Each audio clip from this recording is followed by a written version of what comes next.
Hello everyone, math teach hub में आप लोगों का स्वागत है। तो चलिए आज हम लोग जानेंगे 9th क्लास सिलेबस यानी कि विषय सूची। ठीक है, तो 9th क्लास का आपका मेन एनसीईआरटी का सिलेबस क्या है। हम लोग बेसिकली एनसीईआरटी को ही लेकर चलेंगे क्योंकि जितना भी बुक होता है एनसीईआरटी पर ही बेसिस होता है। ठीक है, तो हम लोग 9th क्लास का सिलेबस जानेंगे। तो चलिए 9th क्लास में जो आपका फर्स्ट चैप्टर है संख्या पद्धति। ठीक है, संख्या पद्धति जो है, संख्या पद्धति में आपको क्या पढ़ना है, जैसे कि अपरिमेय संख्या, आपका वास्तविक संख्या है और उनके दशमलव प्रसार, संख्या रेखा पर वास्तविक संख्याओं का निरूपण।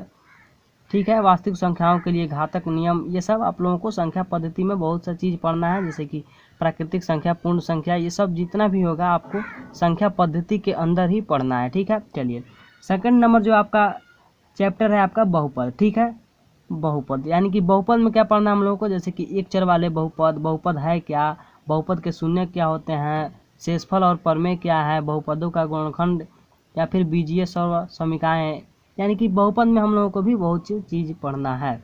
चलिए उसके बाद हम लोग जानेंगे थर्ड यानी कि निर्देशांक ज्यामिति। चलिए निर्देशांक ज्यामिति क्या है वो हम लोग जानेंगे। निर्देशांक ज्यामिति में कार्तीय पद्धति क्या होता है, तल में एक बिंदु आलेखित करना जबकि इसमें इसके निर्देशांक दिए हुए हों, या फिर बहुत सी चीज़ है जो हम लोगों को निर्देशांक ज्यामिति यानी कि कोऑर्डिनेट ज्योमेट्री के अंदर पढ़ना है। ठीक है, चलिए उसके बाद हम लोग 4 नंबर जो आपका चैप्टर है उसको जानेंगे, दो चर वाले रैखिक समीकरण। ठीक है, यानी कि रैखिक समीकरण क्या है।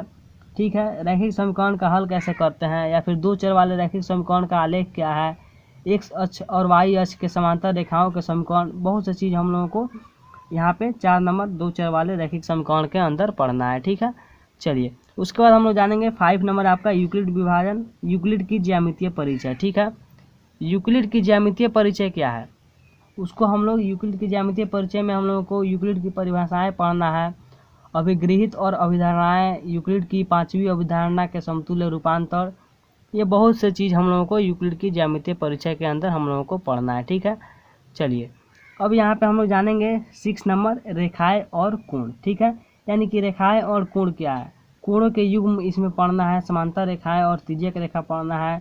ठीक है, एक ही रेखा के समांतर रेखाएं, त्रिभुज का कोण का योग, बहुत से चीज़ हम लोगों को इसके अंदर पढ़ना है। चलिए उसके बाद हम देखेंगे त्रिभुज, त्रिभुज क्या है, त्रिभुज की भूमिका क्या है, त्रिभुजों की सर्वांग समता क्या है, त्रिभुज की सर्वांग समता के लिए कसौटियाँ क्या क्या होती हैं।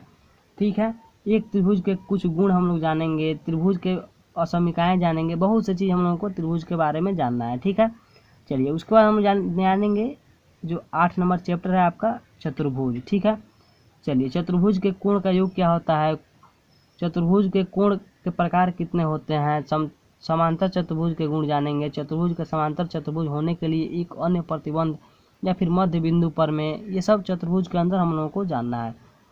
चलिए उसके बाद हम यहाँ पे जानेंगे जो 9 नंबर आपका चैप्टर जो है आपका समांतर चतुर्भुजों और त्रिभुजों के क्षेत्रफल। ठीक है, इसके अंदर हम लोगों को पढ़ना है जैसे कि एक ही आधार पर और एक ही समांतर रेखाओं के बीच आकृतियाँ कैसे होंगी, एक ही आधार और एक ही समांतर रेखाओं के बीच समांतर चतुर्भुज, या फिर एक ही आधार और एक ही समांतर रेखाओं के बीच स्थित त्रिभुज, बहुत सी चीज़ हम लोगों को समांतर चतुर्भुज और त्रिभुजों के क्षेत्रफल के अंदर हम लोगों को पढ़ना है।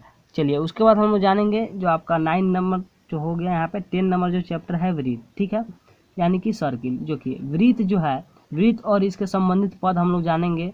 जीवा क्या है, जीवा द्वारा एक बिंदु पर आंतरिक कोण कितना होता है, केंद्र से जीवा पर लंब कैसे डाला जाता है, 3 बिंदुओं से जाने वाला वृत्त, या फिर एक वृत्त के चाप द्वारा आंतरिक कोण क्या होगा, चक्रीय चतुर्भुज क्या है, बहुत सी चीज़ हम लोगों को वृत्त के अंदर जानना है। ठीक है, उसके बाद हम लोग जानेंगे 9 नंबर, 10 नंबर भी हमने देख लिए, यहाँ पे 11 नंबर रचनाएं। ठीक है, रचनाएं क्या है, ठीक है, आधारभूत रचनाएं क्या है, त्रिभुजों की कुछ रचनाएं कैसे होती हैं, बहुत सी चीज़ हम लोगों को रचनाएं के अंदर जानना है। ठीक है, चलिए उसके बाद हम लोग जानेंगे 12 नंबर जो आपका हीरोन का सूत्र। ठीक है, हीरोन का सूत्र क्या है, त्रिभुज का क्षेत्रफल हीरोन के सूत्र द्वारा कैसे निकाला जाता है, चतुर्भुज का क्षेत्रफल ज्ञात करने में हीरोन का सूत्र का अनुप्रयोग कैसे करें, बहुत सी चीज़ हम लोगों को हीरोन के सूत्र के अंदर पढ़ना है। ठीक है, उसके बाद जानेंगे हम लोग पृष्ठीय क्षेत्रफल और आयतन। ठीक है, जो आपका 13 नंबर चैप्टर है, देखिए पृष्ठीय क्षेत्रफल और आयतन के अंदर हम लोगों को बहुत सी चीज़ पढ़ना है, जैसे कि घनाभ और घन के पृष्ठीय क्षेत्रफल,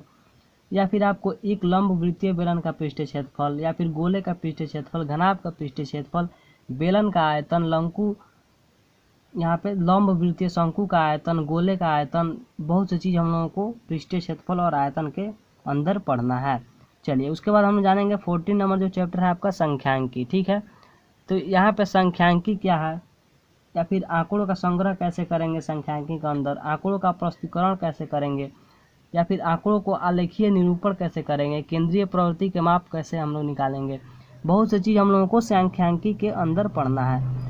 उसके बाद जो आपका 9th क्लास का जो आपका लास्ट चैप्टर जो होता है प्रायिकता, यानी कि जिसको हम लोग इंग्लिश में प्रोबेबिलिटी बोलते हैं। देखिए प्रोबेबिलिटी क्या है, प्रायिकता एक प्रायोगिक दृष्टिकोण से हम लोग कैसे देखेंगे, ये सब हम लोगों को प्रायिकता के अंदर जानना है। तो चलिए हम लोग एक एक करके हम लोग स्टार्ट करेंगे। जो आपका 9th क्लास का सिलेबस है उसको हम लोग एक एक करके यहाँ से हम लोग पढ़ना स्टार्ट करेंगे। जैसे कि आपका फर्स्ट में जो आपका है संख्या पद्धति। ठीक है, तो अगर आप 9th क्लास का स्टडी करना चाहते हैं बिल्कुल स्टार्ट से, तो आप हमारे चैनल से जुड़ें, चैनल को सब्सक्राइब करें और आप एक नोट्स बनाना स्टार्ट कर दें। एक कॉपी लें और हमारा लेक्चर 1 लेक्चर 2 जैसे ही हमारा लेक्चर आएगा उस माध्यम से आप उसको डेली नोट बेस पे आप पढ़ाई करना स्टार्ट करें और कॉपी के शुरुआत में आप अपना सिलेबस को लिख लें। ठीक है, फिर मिलते हैं नेक्स्ट वीडियो में संख्या पद्धति को लेकर। तब तक के लिए जय हिंद।